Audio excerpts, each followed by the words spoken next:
उससे हमको लगता है कि हाँ, इससे सुखी हैं। लेकिन वास्तव में राग जितना ज्यादा होगा उतना ही ज्यादा दुख होगा, ये भी बात सच्ची है। अभी उनके देहांत की खबर तो सबने सुनी, लेकिन सबको एक जैसा दुख तो नहीं हुआ। किसी को कम हुआ, किसी को ज्यादा हुआ। जो नजदीकी थे, जो ज्यादा प्रियजन थे, या जिनको वो ज्यादा प्रिय थे, उनको निश्चित रूप से ज्यादा दुख हुआ।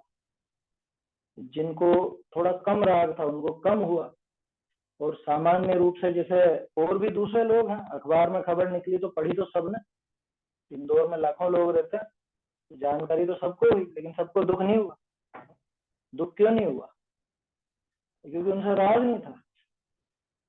तो इस वजह से राग को आग कहा जाता है। राग दुख का मूल है। वास्तव ये राग जिसके साथ है, उसका कुछ भी हो तो हमको दुख होता ही होता है, निश्चित है ये। अब दुख से बचने का उपाय क्या? लेकिन हम तो घर में बैठे हुए हैं, राग भी है, दुनिया भर की बातें हैं, है ना? कोई वीतरागी तो हो नहीं गया भगवान जी। तो राग द्वेष है, तो अब इस दुख से बचने का उपाय क्या? इस दुख से बचने का एकमात्र उपाय है तत्व ज्ञान। दुख से बचने का एक ही तरीका है कि जो वस्तु व्यवस्था है उसको अपन समझें। दुख उस राग से भी ज्यादा असल में उस अज्ञान का है। मैं जिसको मेरा समझ बैठता हूँ वो मेरे साथ रहता नहीं हमेशा। मैं जिस पर सब कुछ न्यौछावर कर देता हूँ और वो मुझे छोड़ चला जाता है। तो दुख इस बात का भी होता है। तो वास्तव में उस अज्ञान की जड़ काटी जाए तो राग से बच सकते हैं। तभी जाकर के उस दुख से बचने का उपाय मिलेगा। नहीं तो ये दुख सिर्फ इस भाव का नहीं है, ये दुख तो हमेशा बना रहेगा। इस भाव में जिनसे हमारा राग है उनके प्रति दुख है, उनके प्रति राग होने की वजह से उनके बिछोड़ का दुख होगा। अगले भाव में कोई और मिलेंगे तो उनके प्रति जो राग बनेगा उससे भी दुख होगा। पहले भी ऐसा अनंत सगे संबंधी अपने हो चुके। कोई पहली बार ही ऐसा संबंध बना, ऐसा तो नहीं। भाई ये तो नहीं है ना कि अपन इसी भाव के हैं, इस भाव के बाद कुछ रहेगा ही नहीं, ऐसा तो नहीं। अभी है, यहाँ से देह छूटेगी तो कोई दूसरी देह भी मिलेगी, उस देह के भी संबंधी होंगे। हो सकता है यही पलट करके दूसरे भी आए, कोई जरूरी नहीं। हो सकता है कोई दूसरा है। लेकिन अनादि काल से जाने कितने हमारे माता पिता हो गए, जाने कितने पति हो गए, जाने कितनी पत्नियां हो गई, जाने कितने बच्चे बच्ची हो गए। अनंत अनंत हो गए, अनंत काल तो हो गया ना अपने। अनंत भाव धारण किए और हर बार रोए हैं, हर बार अपन दुखी हुए। किस वजह से? क्योंकि उनसे राग था, और राग था, वो छूटे, उनका उनका विछोह हुआ तो अपने आप ही वहां पे दुख होता ही होता है। तो इसलिए अगर दुख से बचना हो तो अपने को राग मिटाने का उपाय करना। अब घर में बैठे बैठे तो राग मिटेगा नहीं, तो क्या करें? घर छोड़ के चले जाएं, वो भी अभी नहीं बन रहा अपने। तो इतना तो करें कि असलियत समझ ले, वास्तविकता क्या है वो समझ ले। और वो वास्तविकता अपने को शास्त्रों में मिली। इसलिए नियमित रूप से शास्त्राभ्यास बहुत जरूरी। ये वास्तविकता पता चलती है कि मैं जिसको मेरा समझ बैठा हूँ, या मैं जिसको मैं समझ बैठा हूँ, उसमें कितना मैं हूँ और कितना मेरा है, क्या इसमें साथ रहने वाला है। तभी जाके पता चले। अनादि निधन वस्तुएं भिन्न भिन्न अपनी अपनी मर्यादा सहित परिणमित। एक द्रव्य दूसरे द्रव्य के अधीन नहीं। एक द्रव्य दूसरे द्रव्य से कोई संबंध वास्तव में नहीं रखता, और मैं संबंध बनाता हूँ कि ये मेरा ये और ये मेरा ये है। समझ में आ रही है बात? समय सारजी में 19, 20, 21वीं गाथा में स्पष्ट था, ये हमारे थे, ये हमारे हैं, ये हमारे होंगे, मैं इनका था, मैं इनका हूँ, मैं इनका होऊंगा। क्या दुनिया भर के संबंध लगा लो।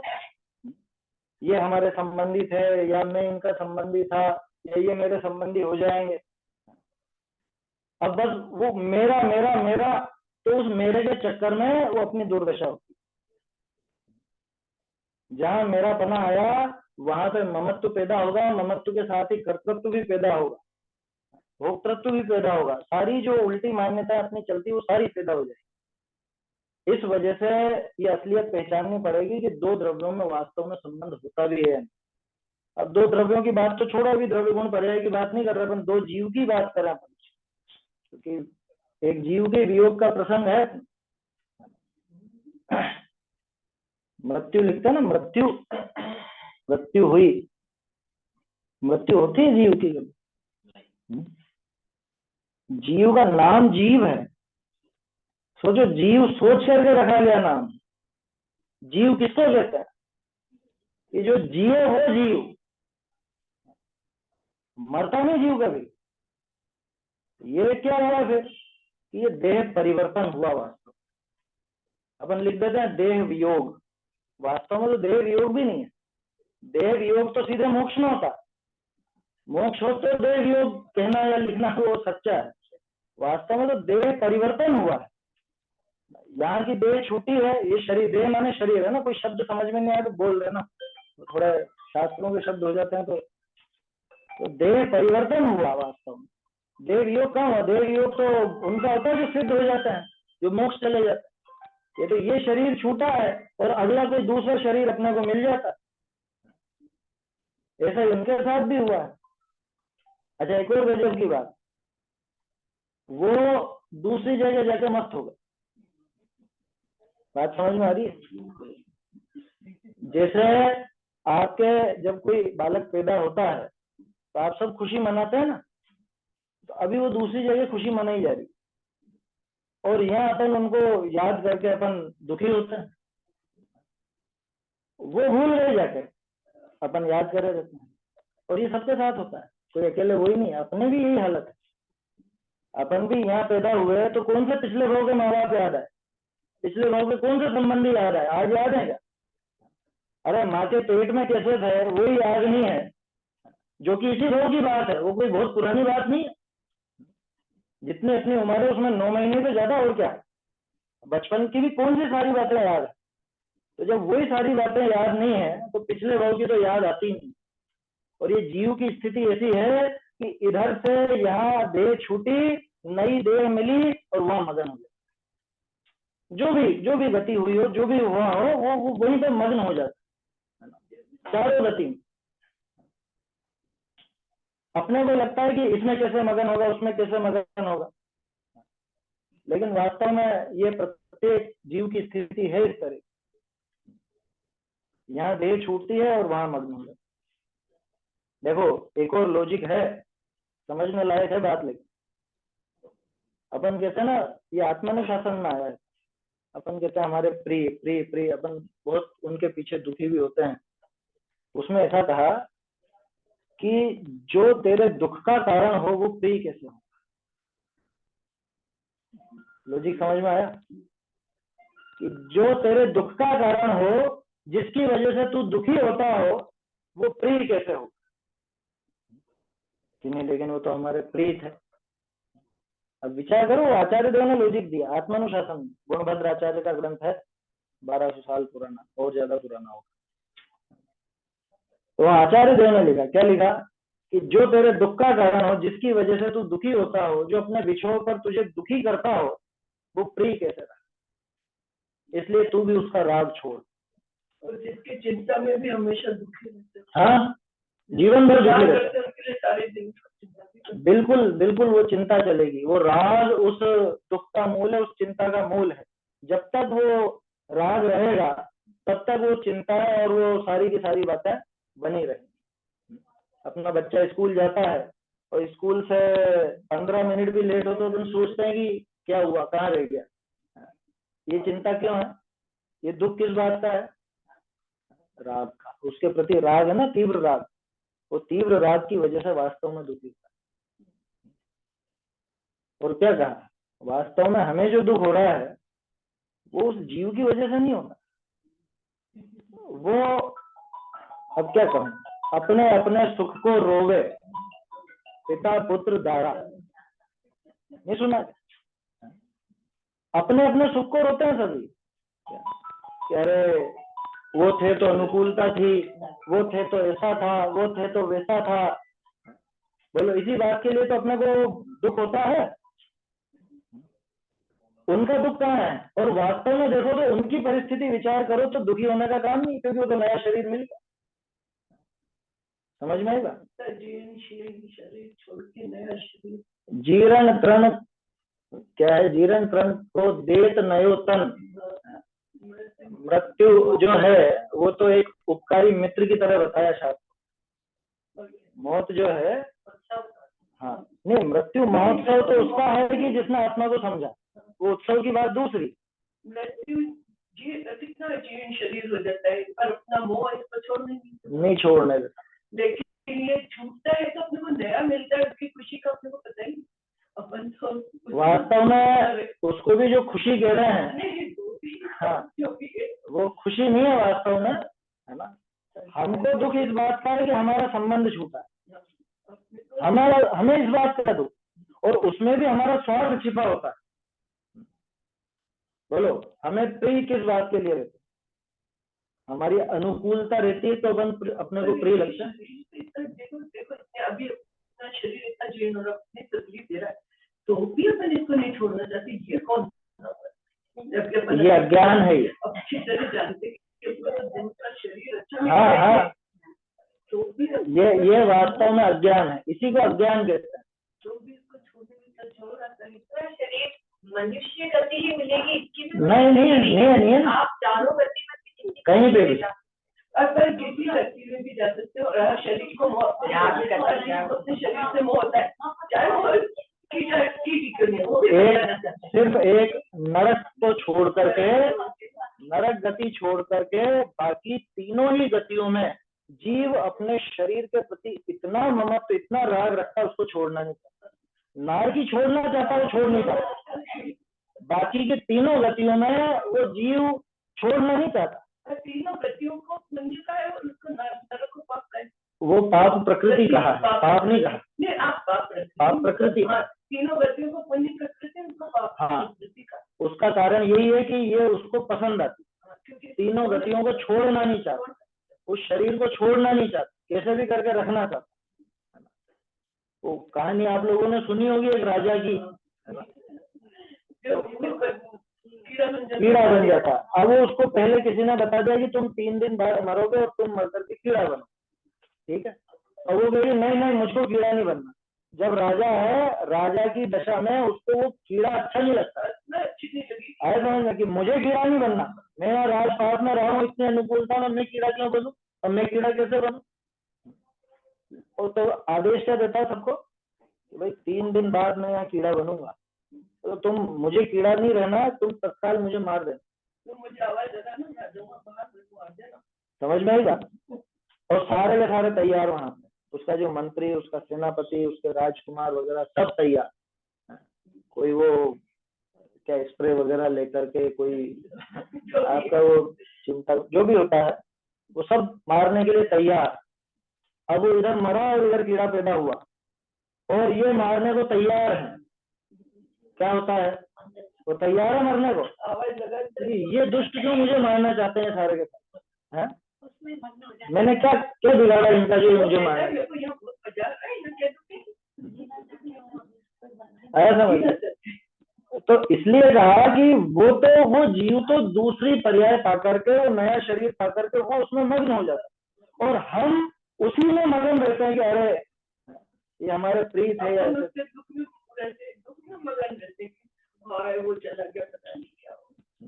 वो वास्तव में खुद की अनुकूलता ही है। एक कल्पना कीजिए कि जैसे कोई मान लो कोई व्यक्ति हो और बहुत अपराधी हो, क्या जमाने भर के सारे अपराध करता और घर वालों को हमेशा परेशान करके रखता, उसकी मौत होती है तो घर वाले क्या सोचता, अरे ठीक है जो भी हुआ ठीक है, वो तो बहुत परेशान कर रखा था, ये सोचते ना अपराधी के लिए। तो इसका क्या अर्थ निकला कि खुद को परेशान कर रखा था तो उससे राग नहीं था, और अनुकूलता देता हो, कमाकर लाता हो, बहुत सेवा करता हो, सबका ध्यान रखता हो, तो बढ़ गया। किस बात का प्रेम बढ़ा रहता हो। नहीं, इसमें मैं दूसरी बात कहना चाह रहा हूँ, इसमें आप सोचो कि वो प्रेम क्यों बढ़ा। अपने अपने सुख को रोए, समझ में आ रही बात। खुद की अनुकूलता दिख रही थी तो वो राग है, अनुकूलता नहीं दिखे, अगर बिल्कुल एकदम जैसा बताया ना अपराधी हो कोई और बहुत ही परेशान कर रखा हो, जिंदगी पूरी ऐसी दुखी दुख में निकाली हो जिसने, मतलब दुख दिया हो, तो उसके लिए कोई नहीं सोचता। लेकिन अपने को अनुकूलता जिससे मिलती हो तो अपन अपनी अनुकूलता के लिए दुखी होते हैं, अरे वियोग हो गया, आया समझ। तो ये तो वास्तव में धैर्य रखने का अपने को समय है और तत्व विचार का समय। ये पूरे जगत में संबंध इसी तरह के। आप सब 12 भावनाएं पढ़ने वाले लोग हो, आपको सबको पता है कि जैसे कोई मेले में पंथी जन मिलते हैं, है ना, 2-4 दिन नेह धरे फिरते और फिर उसके बाद अपने अपने ठिकाने पर चले जाते। ये हिंदी में आपने पढ़ी ये सब चीजें संस्कृत में। मंगत राय जी ने तो बाद में लिखी, ये पद्मनंदी पंचविंशतिका नाम का ग्रंथ है, तो उसके अंदर ये सब है। मैं तो आपसे कहूंगा अभी अनित्य पंचाशत उसमें से जरूर पढ़ना। हम लोग तो अभी 2-4 दिन में चालू करने वाला है। अनित्य पंचाशत उसमें से जरूर पढ़ना, इस टाइम पर पढ़ने लायक है। ये पद्मनंदी पंचविंशतिका के अंदर है, उसी में एक अधिकार, एक चैप्टर है उसके। तो पद्मनंदी पंचविंशतिका में तो ये सारी बातें जो उदाहरण है ना उसमें मंगत राय जी की 12 भावना, वो सब चीजें यहाँ से ली गई, वो सब इसमें से निकली। हिंदी में जो अपन बोलते हैं भावनाएं बोलते हैं, वो सब पद्मनंदी पंचविंशतिका का। आप चाहो तो 2-3 छंद में पढ़ के सुना दूं। वैसे हम लोग तो 2-3 दिन बाद चालू करेंगे उसको।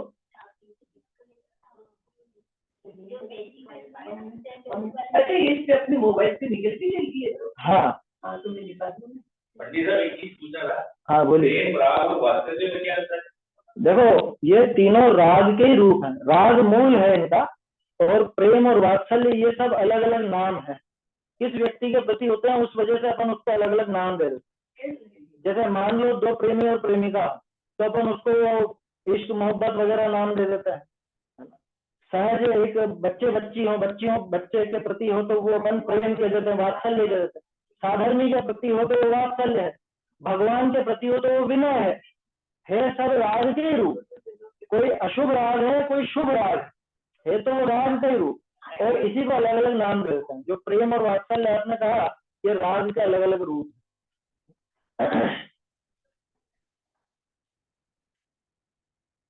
देखिए ये इसमें अनित्य पंचाशत है और तीसरा अधिकार है ये इसका। इसमें से मैं 2-3 छंद आपको सुनाता हूँ। संस्कृत से तो अभी नहीं बोलता, नहीं तो वो समस्या रहेगी आपको। हिंदी में जो उसका अनुवाद है वो पढ़ के सुनाता हूँ।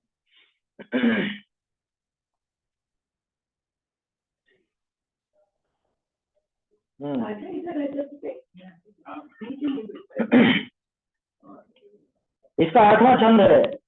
वृक्षों पर ज्यों विविध पत्र फल पुष्प उपजते नश्ते हैं, त्यों प्रिय के आते जाते क्यों सुबुध हर्ष या शोक करें।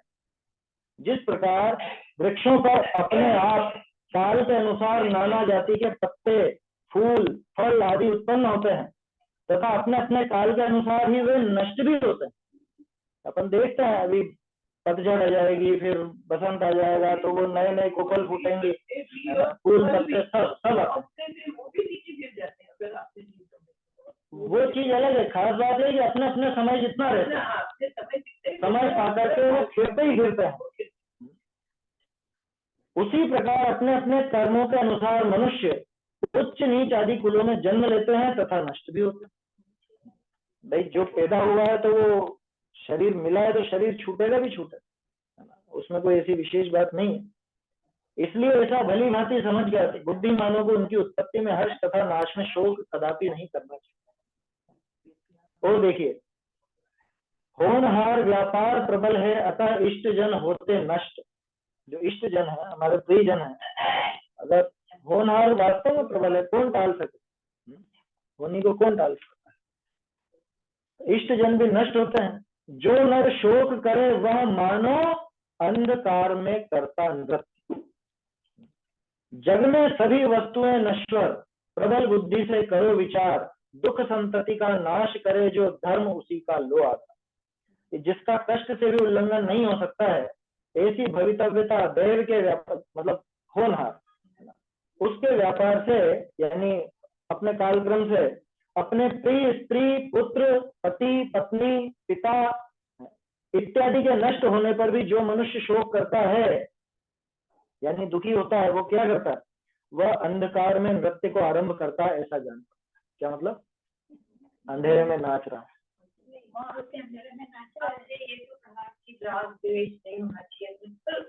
कैसे नहीं करें, हम लोग संसारिक जीव हैं। हाँ, अब अगर हमारे प्रियजन जाएंगे तो अपने होगा। भावनाओं को कैसे कंट्रोल करें? देखो, लेकिन पंडित ने एक चीज होती है, राग द्वेष नहीं होना, ये भी तो एक राग हो गया। नहीं, ये कैसी बात है? नहीं, ये कैसी बात नहीं कि राग द्वेष नहीं होना ये भी एक राग हो गया। राग किसको कहते हैं? राग किसको कहते हैं, पहले तो ये बताइए। नहीं, उसको राग नहीं कहते। राग माने भला लगना, अच्छा लगना, ठीक है ना? राग बंधन, वो चीज अलग है। अभी वो चीज प्रश्न दूसरा पूछ रहे हैं। उनका कहना है कि राग और द्वेष को नष्ट करने का भाव, ये भी तो राग। देखो, इसको ऐसे समझना कि कोई जीव बंधन से छूटना चाहता है, कोई जीव बंधन से छूटना चाहता है, बंधा हुआ है, तो बंधन से छूटने की जो उसकी इच्छा है, क्या वो बंधन कहलाएगी? बंधन से छूटने की इच्छा बंधन कहलाएगी क्या? वो तो नहीं कहलाएगी। इच्छा तो है, वो इच्छा है, लेकिन वो बंधन की नहीं है, और ना ही वो बंधन है। ठीक है, मोक्ष की इच्छा भी राग कहलाता है, ये बात आपकी सही है। मोक्ष की इच्छा भी राग है, उसको शुभ राग गिना जाता है। और मोक्ष का भी राग छूट जाता है जब जीव आगे बढ़ता है, आत्म स्वरूप में लीन होता है, वीतरागता की तरफ आगे बढ़ता है, तो मोक्ष का भी राग नहीं रहता। फिर वो इतना दम भर करके कहता है कि मोक्ष भी नहीं चाहिए मुझको। क्या ऐसा? सुधा सिंधु मेरा जीवन है, नहीं मुक्ति का मैं प्रत्याशी। तो मुझे जरूरत नहीं है उसकी, मोक्ष को आना तो वो आवे मेरे पास, मुझे नहीं जाता। लेकिन शुरुआत में तो वो मोक्ष की इच्छा होगी। धीरे धीरे जब वो अपनी ये वस्तु व्यवस्था समझेगा, वास्तविक स्थिति समझेगा, तत्व ज्ञान करेगा, तो बाद में उसको मोक्ष की भी इच्छा नहीं रहती, क्योंकि मोक्ष वास्तव में क्रिया है। ऐसा तो एक क्या कह रहे थे आप? हाँ, राग कैसे नहीं हो, कैसे नहीं हो, राग क्यों होता है? देखो, राग कैसे नहीं हो, इस प्रश्न का जवाब छिपा है। राग कैसे होता है, तो जवाब, राग किसकी वजह से होता है? हाँ, ये बिल्कुल सही पकड़ा आपने। मोह की वजह से राग हुआ। तो मोह को अगर अपन तोड़ेंगे तो राग भी टूटेगा। एकदम नहीं टूटेगा, एकदम नहीं टूटेगा, स्टेप बाय स्टेप टूटेगा। जैसे अपन देखते हैं कि मुनिराज है, तो मुनिराज तो घर गृहस्थी छोड़ गए, है ना, तो उनके सारा ही वो एक तरह से छूट गया पूरे। अब वहां घर में कुछ भी होता हो, वो कमाई करते हो या फाका कशी करते हो, मतलब बिल्कुल जीरो हो जाते हो, कोई पैदा होता हो, कोई मरता हो, उनको उससे कोई लेना देना नहीं, कोई संबंध नहीं रखता। नाम पलटने का कारण भी यही, क्या पिछला संबंध ही खत्म कर देना, पूरा संबंध खत्म कर देना। तो वो स्थिति अपनी नहीं है। वही बता रहा हूँ, इससे नीचे की स्टेज पर भी होता है कुछ, जिनको अपन कहते हैं श्रावक का 5वां गुणस्थान या 11 प्रतिमा। जैसे एलक जी हैं, क्षुल्लक जी हैं, वो भी घर छोड़ चुके, लेकिन अभी उनका इतना राग नहीं टूटा जितना मुनिराज का टूटा। घर से तो टूट गया, घर से तो टूट गया, घर वालों के प्रति तो उनको भी नहीं रहता, ठीक है ना, लेकिन मुनिराज जितना उनको नहीं, उससे भी नीचे होते हैं जैसे अपन लोग हैं। तो उसमें भी बहुत से लोगों को, किसी को कम राग होता है, किसी को ज्यादा होता है, ये तो देखते ही है ना। तो राग धीरे धीरे टूट सकता है, एकदम नहीं टूटेगा, ये बात पक्की, क्योंकि गृहस्थ दशा जब तक है तब तक वो राग टूटता नहीं, पूरी तरह नहीं टूटता, लेकिन उसको स्टेप बाय स्टेप अपन कम करते हैं। तो जितना कम किया जाएगा उतना वो दुखदाई कम होगा। और राग मिटाने का वही जो आपने पकड़ा ना, मोह के कारण पैदा हुआ, तो मोह का नाश करें तो अपने आप को राग घटता है। जैसे ये अपन स्विच चालू करते हैं और पंखा चालू होता है, ठीक है, जब तक स्विच चालू है तब तक पंखा चालू रहेगा, है ना। अब मैंने स्विच बंद कर दिया, पंखा एकदम रुक गया क्या? पंखा तो एकदम नहीं रुका, धीरे धीरे धीरे धीरे कम होती जा रही है स्पीड, है ना। तो ये जो राग है, इस राग का स्विच है मोह।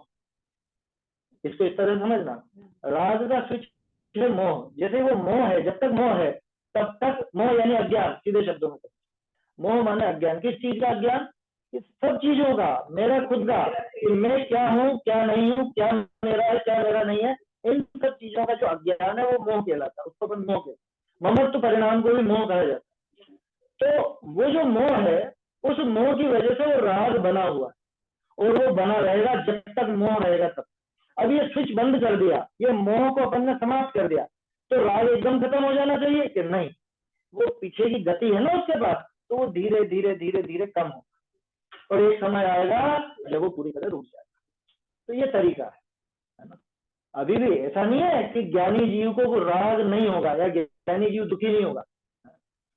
देखो, राम जी का किस्सा आपने सुना होगा।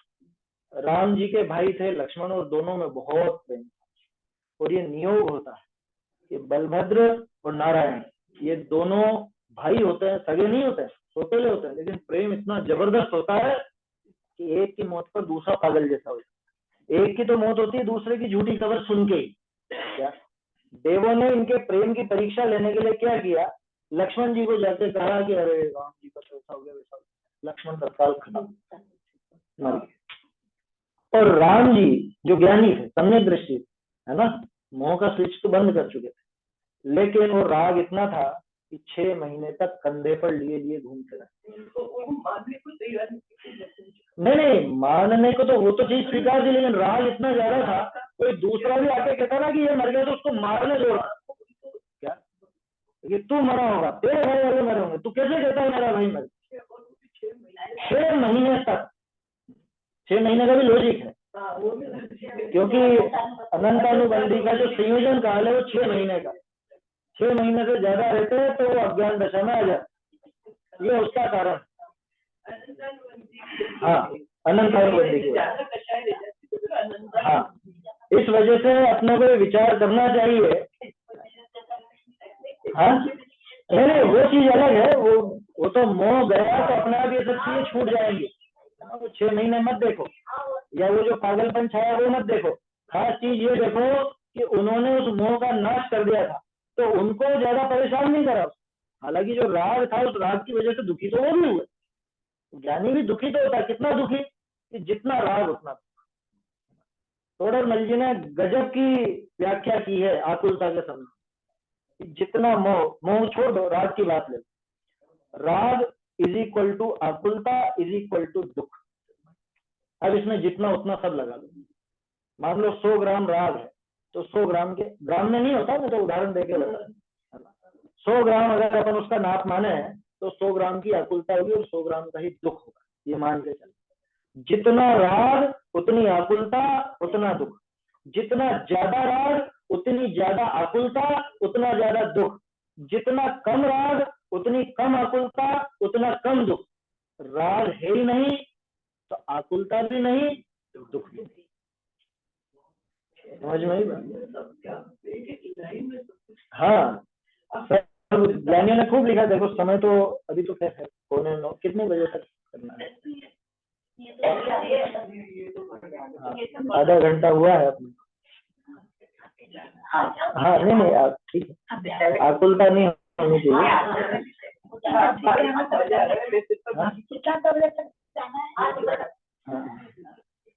देखिए क्या कहा, अपन बात कर रहे थे ना, अंधकार में किए हुए नृत्य को कोई देख नहीं। तो जो नृत्य प्रिय जन के वियोग होने पर जो शोक करता है वो अंधेरे में नृत्य करता है। अंधकार में किए हुए नृत्य को कोई देख नहीं सकता, इसलिए जिस प्रकार अंधकार में नृत्य करना व्यर्थ होता है, उसी प्रकार स्त्री, पुत्र, पति, पत्नी, पिता आदि के लिए मनुष्य का शोक करना भी व्यर्थ है। अतः आचार्य उपदेश देते हैं कि हे भव्य जीवो, अपने ज्ञान से संसार में सब चीजों को विनाशी समझकर समस्त दुखों की संतान को जड़ से उड़ाने वाले धर्म का ही तुम सदा करते हो। धर्म ही एकमात्र शरण है, वो तत्व ज्ञान ही वास्तव में शरण है। वो समझे तो ये दुख कम होता। अभी जैसे मान लो एक उदाहरण के तौर पर, अभी अपने को दुख, ठीक है ना, अब आप रोज यही सोचते रहो, अरे हमारे प्रियजन, हमारे पति, हमारे पिता, हमारे भाई, सबके अलग अलग संबंध था ना, क्योंकि वो गुजर गए, वो वियोग में अपन दुखी होते रहे, तो उससे लाभ हासिल क्या आता है? राग मना नहीं, लेकिन राग आए तो उसके साथ में अपनी दवाई भी साथ रखनी चाहिए। क्या क्या रहे भाई, जीव तो वास्तव में उसका तो नाश हुआ नहीं, जीव तो अभी भी है, यहाँ नहीं है ये बात अलग है ना, कहीं ना कहीं तो वो है ही सही। तो नया शरीर जो धारण किया है और उस नए शरीर में वो गए तो उनका तो नाश हुआ नहीं है, यहाँ पे जरूर हमारा वियोग हुआ है, और वियोग तो होना ही था। दो ऐसे जीव बता दो जो हमेशा साथ रहते, हमेशा। आपके साथ कितने कितने सालों का साथ रहा?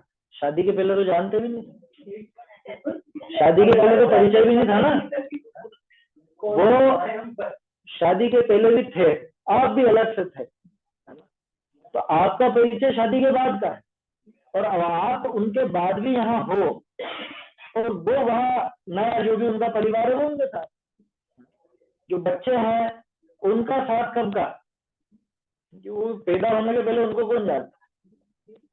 अभी मेरा बालक है तो वो पैदा नहीं हुआ तब तक मैं क्या जानता, मोह भी नहीं था, वो जीव पता नहीं कहाँ था, और वो पैदा होकर के अपने घर में आता है तो वो अपना अपना अपना हो जाता। कोई भी दो जीव लगातार कभी साथ रहते नहीं है, जन्म से मृत्यु तक साथ नहीं रहता, भले जुड़वा ही क्यों ना हो।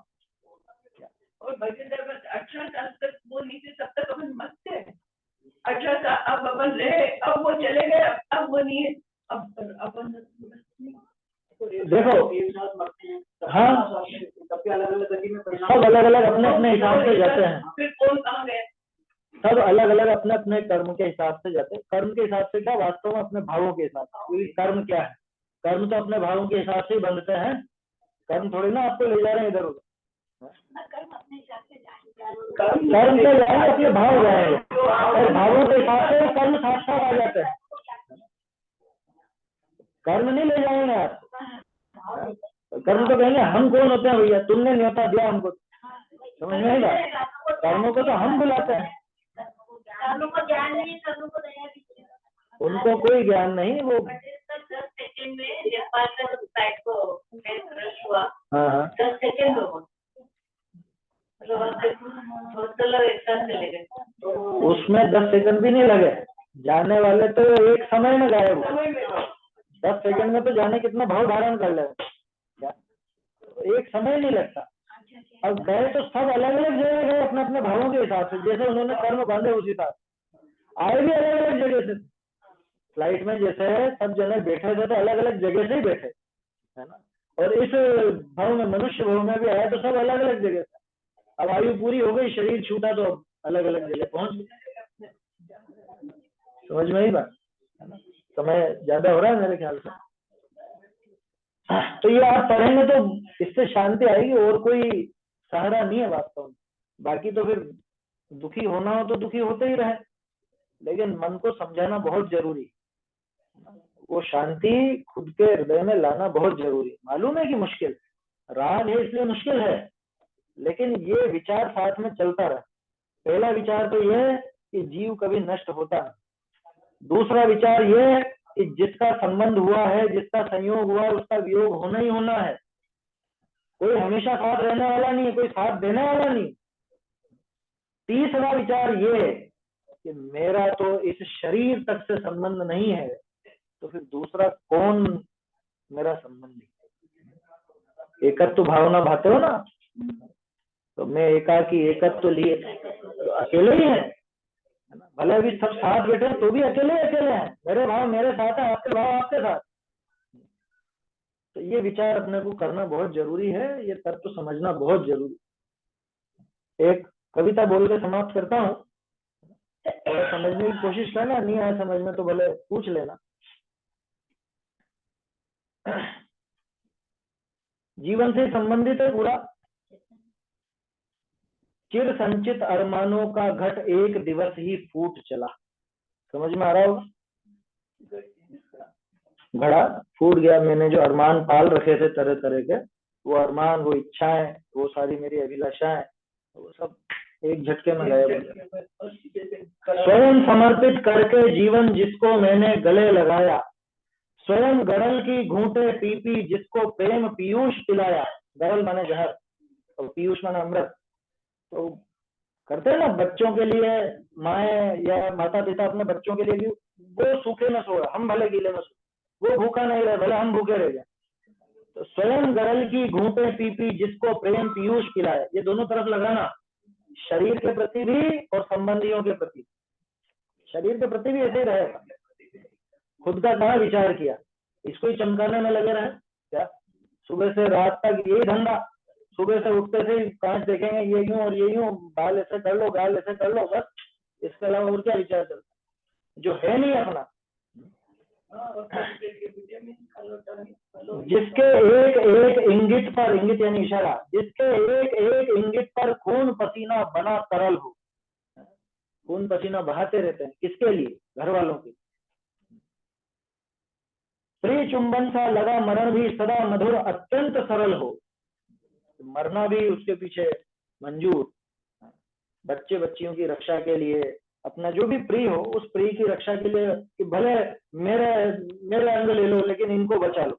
क्या होता है ना, हमारी उम्र ले लो या हमारे इसके अंग खराब हो गए, मेरा अंग ले लो, मेरी किडनी ले लो, मेरा जो भी है, फेफड़े वगैरह जो भी होता है ना अंगदान। प्रिय चुंबन सा लगा मरण भी सदा मधुर अत्यंत सरल हो, जिसको समझा था चिर नाता वही एक दिन टूट चला। क्या सोच के बैठे थे? अरे हमेशा जन्म जन्म का साथ है, का जन्म जन्म का, किसी का साथ जन्म जन्म का नहीं होता, और कभी ऐसी भावना भाना भी नहीं होता, वास्तव में नहीं होता। पिछले भाव में जो थे वो कहाँ गए? आए समझ? रूप में आ जाए अपने सामने, कोई नहीं पहचानेगा, नहीं पहचानेगा। आए समझ? ऐसे कितने किस्सा आपने पढ़े होंगे, सुने होंगे, वो किसी को पिछले भाव की याद आ गई कि मैं उनके यहाँ था और ऐसा था वैसा था, मेरे बचपन में मरण हो गया था, वो आ जाओ सारे सबूत दे दो, उसके बाद भी स्वीकार नहीं करोगे, कौन बचेगा बताओ? बहुत किस्से आ रहे थे। जो वो आ गया राजा, मतलब मरा नहीं था, उसको शमशान में ले गए थे, जला दिया, दफना दिया,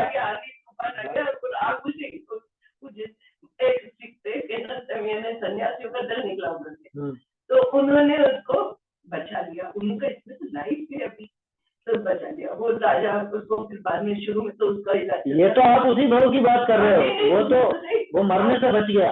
वो मरने से, उसके बाद में क्या हुआ कि उसका, अब वो राजा था, अब वो बच गया, उसको याद भी आ गया कि मैं तुम्हारा राजा था, तो वो वहां गया। ये केस इंग्लिश ब्रिटिश इसके अंदर चल रहा था, तो उसके बाद वो अपने राज्य पे गया। अब राजा था, उसको सब याद भी था, सब कुछ याद था, वो बताए तो माने नहीं कोई, क्योंकि राजा के राज पे तो दूसरे जनों ने अपना अधिकार कर लिया, अधिकार हो गया था। अब उसकी पत्नी से भी पूछा, रानिया से, तो वो रानिया भी तैयार थी उसको नहीं मानेंगे, बिल्कुल नहीं माना, क्योंकि वो इसी जन्म की बात है, और ये बड़ा केस बहुत समय तक चला है। वो तो उसी भाव में वो मरने से बच गया, उसकी बात है। और जब अनंत का कोई आ जाए, उसको कोई स्वीकार नहीं, बच्चा कोई आपके बच्चे के ऊपर कर दे, तो आओ उसको, वो कहते मैं आपका पिछले भाव का बच्चा था, कोई नहीं मानेगा, नहीं मानता। तो अब जिसको समझा था चिर नाता वही एक दिन टूट चला, चिर संचित अरमानों का घट एक दिवस ही टूट चला। जीवन की वे मधुमय घड़ियां और प्रणय की प्यारी रातें, यौवन की गोदी में होती क्रीड़ाएं मद की बरसातें, अरे रूपाली रातों में जो सरस सुनाले स्वप्न संजोए, आज हृदय के स्पंदन में वे मौन गीत बनकर है सोए। सब पुरानी यादें ताजा हो रही होंगी। थी सब जड़ता की उपासना, चेतन फिर भी रिक्त चला। बोलो, वो सारा जो भी आज याद आ रहा है आपको, वो सारा किसका खेल था? वो सारा पुद्गल का खेल था, सारा शरीर का, सारे संबंधी जिनको भी हम संबंधी कहते हैं उनका भी आत्मा किसने देखा? वो शरीर ही शरीर को तो अपन पूछते हैं। सदा पराये से जो परिचित, बोले वह निज को क्या जाना। देखा था मौसा जी को, देखा आप लोगों ने? उस जीव को तो किसी ने नहीं देखा, सब उस शरीर को ही देखते थे। ये चित्र है, बस ऐसे थे, तो शरीर से परिचित। हाँ, सदा पराये से जो परिचित, पराये से परिचित, अपना खुद का परिचय तो लिया नहीं, ये पराया।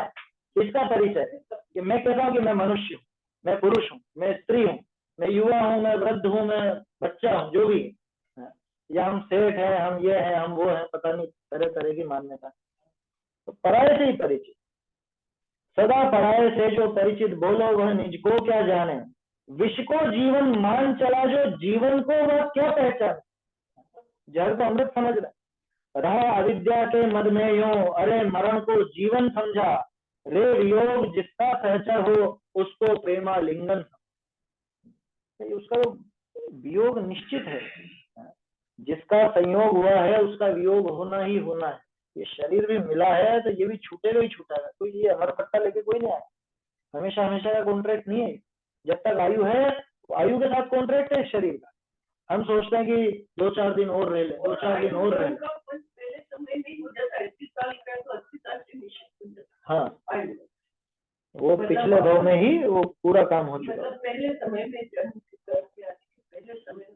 नहीं, पहले समय नहीं, पहले समय त्रिभाग में, वो त्रिभाग है।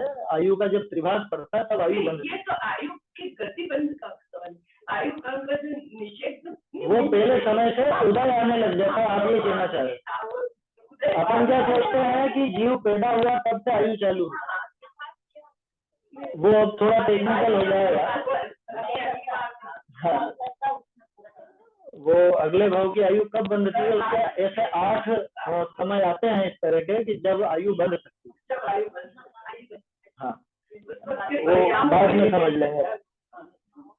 तो यही समझ का भ्रम हो मेरी प्रज्ञा पर आरूढ़ चला, चिर संचित अरमानों का घट एक दिवस ही फूट चला। प्रतिपल जो आकुल रहता हो, कौन उसे कहता है जीव। ये भी कोई जीना है, आकुलता ही आकुलता, दुखी दुख। जिंदगी भर अपन आकुल व्याकुल होते रहे, राग द्वेष में पड़े रहे, ये कहेगा जीवन। पद पद पर जो झुक जाता हो, यह पौरुष का एक विडंबन। ये कहेगा पुरुष। ये किस बात का पुरुषार्थ, जरा जरा सी बात में तो झुक जाता।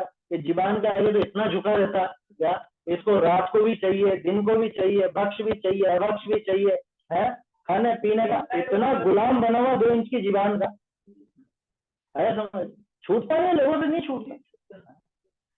पद पद पर जो झुक जाता हो, जरा सा भी मुझको ये भी चाहिए वो भी चाहिए। अरे थोड़ा खुद का पुरुषार्थ समझो, स्वीकार करो। महाप्रलय के प्लावन में जो बन जाता उत्तुंग हिमाचल, मधुशाला की मधुबालाएं करती जिस पर जादू निश। भले प्रलय आती हो, पुरुष कौन है, पुरुष किसके पास है, पुरुषार्थ किसका है। तो वास्तव में चाहे प्रलय आती हो तो भी परवाह नहीं।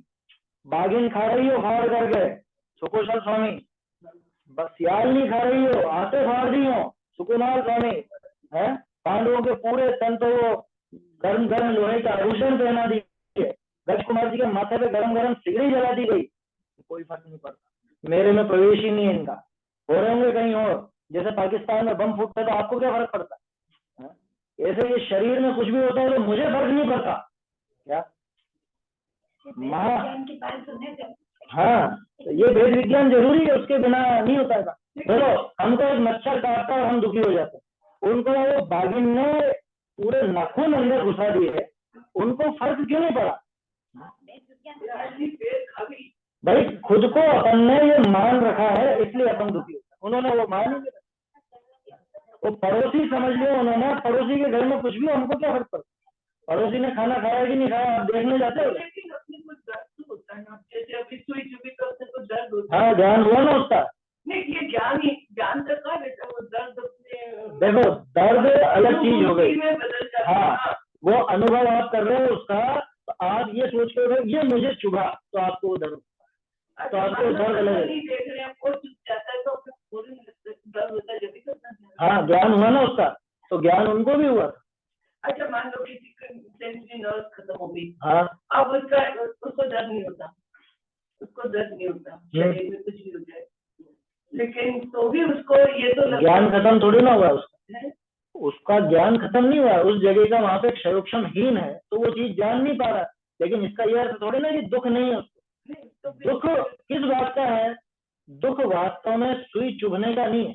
दुई जो ऑपरेशन हुआ उसका दुख नहीं है, दुख इस बात का है कि ये मैं हूँ और इस पर जो कुछ भी होगा तो वो मुझे लगेगा मुझ पर हुआ। मुनिराज को दुख क्यों नहीं है, दर्द आत्मा को नहीं होता, नहीं कृष्ण का नहीं होता, लेकिन दर्द को भोगता को नहीं होता, दर्द शरीर को तो नहीं होता। हाँ, शरीर को तो हाँ होता है ना, बिल्कुल महसूस होता है क्योंकि आत्मा में ज्ञान।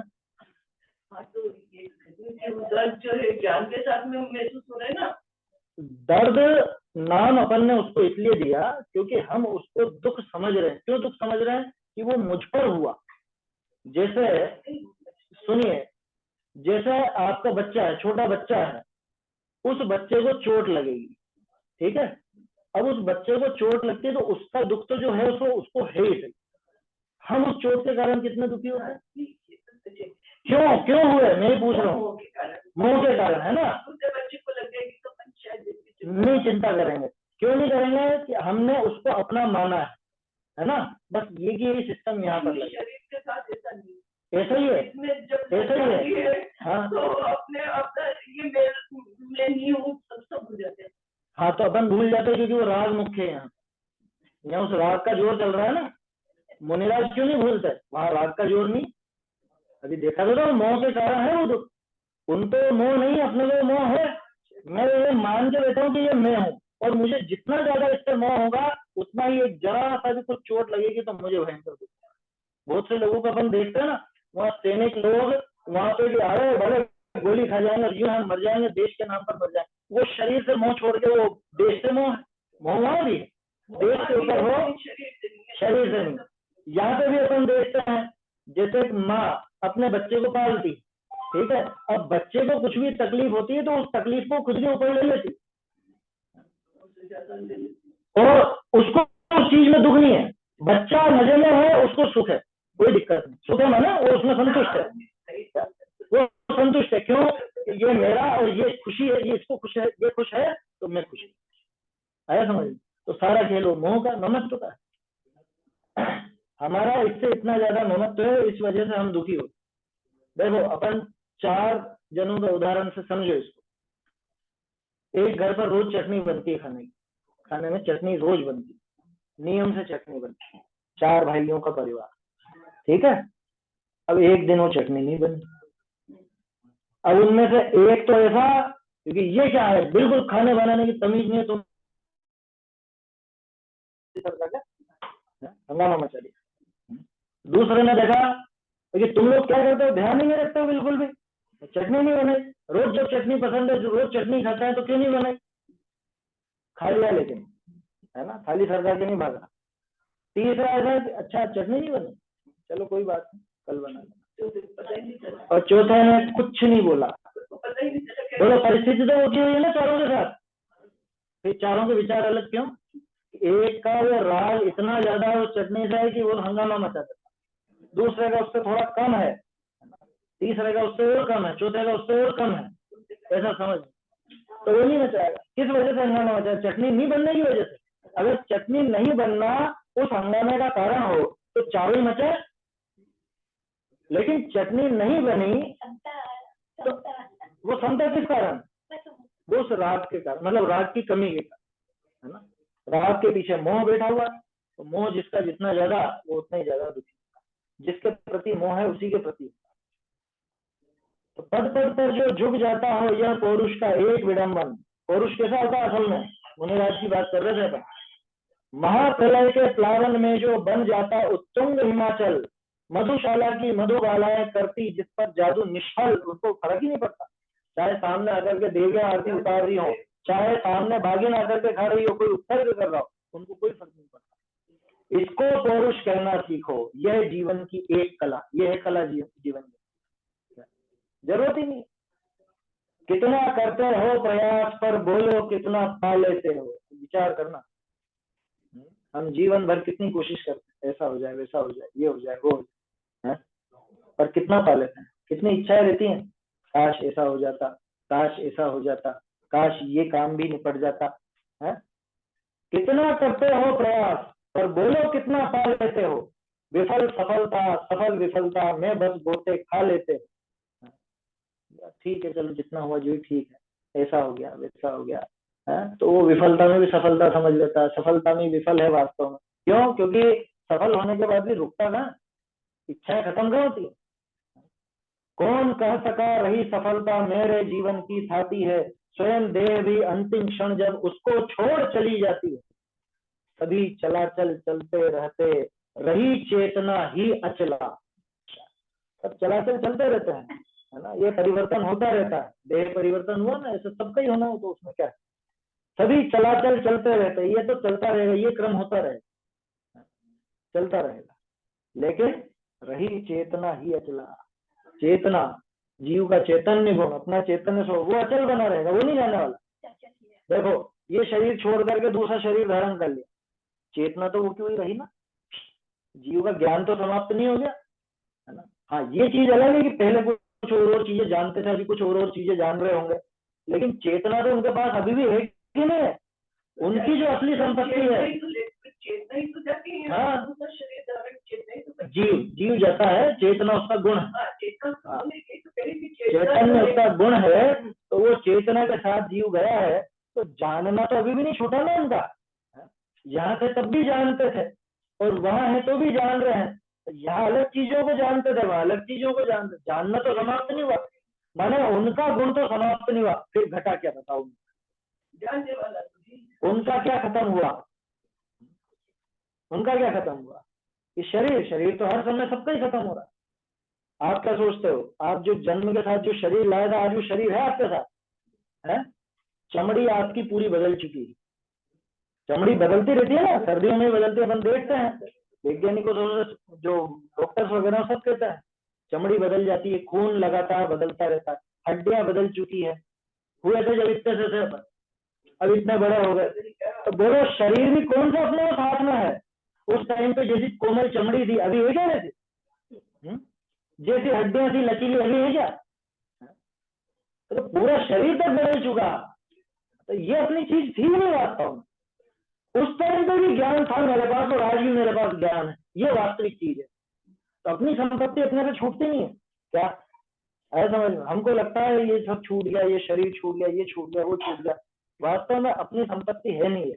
देखो एक नियम है सीधा सा, मेरा सो जावे नहीं और जावे सो मेरा नहीं, ये हकीकत है, जो मेरी चीज होगी वो मुझे छोड़ के नहीं जाएगी, और जो छूट जाएगी वो वास्तव में मेरी थी नहीं, इसलिए छूटी। मैं सोच रहा था कि ये मेरी है, लेकिन ये थी नहीं मेरी। कौन कह सका रही सफलता मेरे जीवन की खाती है, स्वयं देह भी अंतिम क्षण जब उसको छोड़ चली जाती है, सभी चलाचल चलते रहते, रही चेतना ही अचला, चिर संचित अरमानों का घट एक दिवस ही फूट चला। देखो दो छंद और हैं, बोल देता हूं। महामान के शिखर चढ़ा जो गर्वित मिट्टी की काया पर, मेरा ऐसा शरीर इतना सुंदर, मेरा इतना बलवान शरीर, क्या पुरुष हो तो ताकत का थोड़ा ऐसा रहता है, स्त्रियां हो तो रूप का रहता है, घमंड के शिखर पे चढ़ गए, गर्वित मिट्टी की काया पर पड़ा अचेतन था जो गाफिल, वे केवल सुख की छाया पर, सुख जिसमें थी नहीं, पूरी सुख की छाया थी, जिसको सुख समझ बैठे, अरे शलभ सा टूट पड़ा जो इस फिरती जग की माया, शलभ माना भौरा, जैसे भौरा एक पतंगा टूट पड़ता है, पतंगा लाइट पर और भौरा फूल पर, ऐसे ही ये जगत की माया पे अपन टूट पड़ते हैं। किंतु अभीप्सित जीवन का क्या उसके हाथ कभी आया पर, जीवन का जो अभीप्सित है यानी जो अपनी इच्छित वस्तु है, सुख है, वो मिला क्या कभी, सब कुछ करके दे, सुधा सिक्त गागर समझी थी, विष का निर्झर फूट चला, मेरा तो सुधा का अमृत भरा होगा, लेकिन ये तो जहर से भरा हुआ घड़ा फूट पड़ा। अरे स्नेह से हीन बालू का कितना स्नेह कहो दे दे, स्नेह माने, स्नेह मतलब तेल, स्नेह का अर्थ तेल है ना, स्नेह माने प्रेम वाला अर्थ नहीं लेना है। अरे स्नेह से हीन बालू का, बालू में तेल निकलता, कितना स्नेह कहो दे देगी, कितने तेल से रोज क्या मिलेगा, शुष्क तृणावली पागल मृग को बोलो कितनी सौरभ देगी, सूखे हुए तिनकों में सुगंध आएगी उसको, हिरण को। अरे कभी क्या मृग तृष्णा से चिर पिपासु की प्यास बुझेगी, अभी रोड पर दिखता ना, दूर से नजर आता चमक चमक ऐसा पानी जैसा, प्यास मिटेगी उससे, है ही नहीं पानी, मिटेगी कहाँ से। क्या करील से कभी भूल कर आम्र मंजरी भी निकलेगी, आम फूट सकता है करील, करील एक पेड़ होता है और बहुत बदबूदार और ऐसा रहता है, उसमें से कभी आम की मंजरियां निकलेंगी।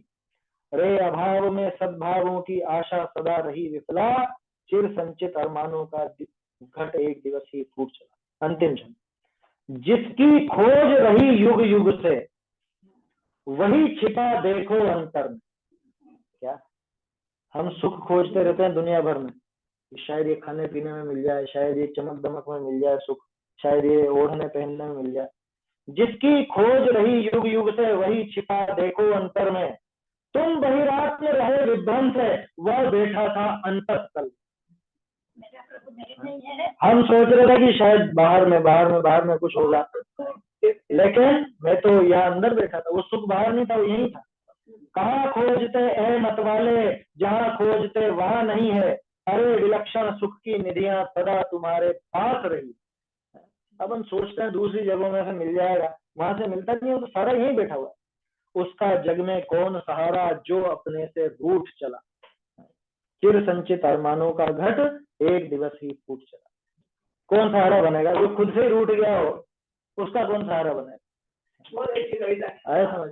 नहीं मेरी नहीं है, ये युगल जी बाबू जी की है, जिनकी केवल रवि किरणों की पूजा है ना, उनकी है, उनकी कविता है। ऐसी बहुत सुंदर कविताएं हैं चैतन्य वाटिका।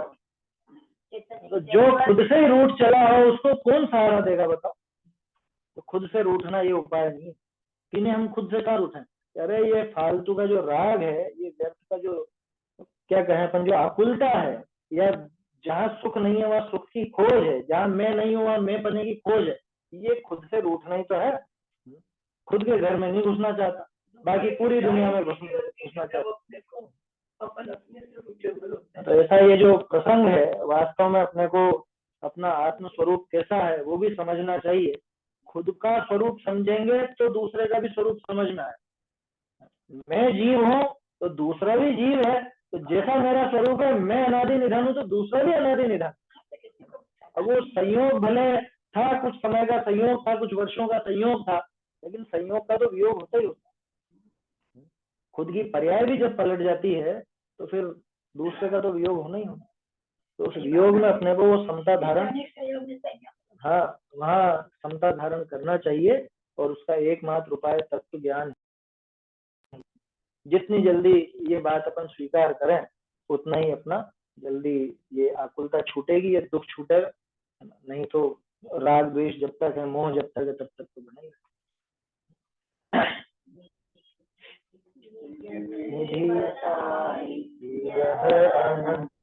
उपकार उसके लिए जिन्हवानी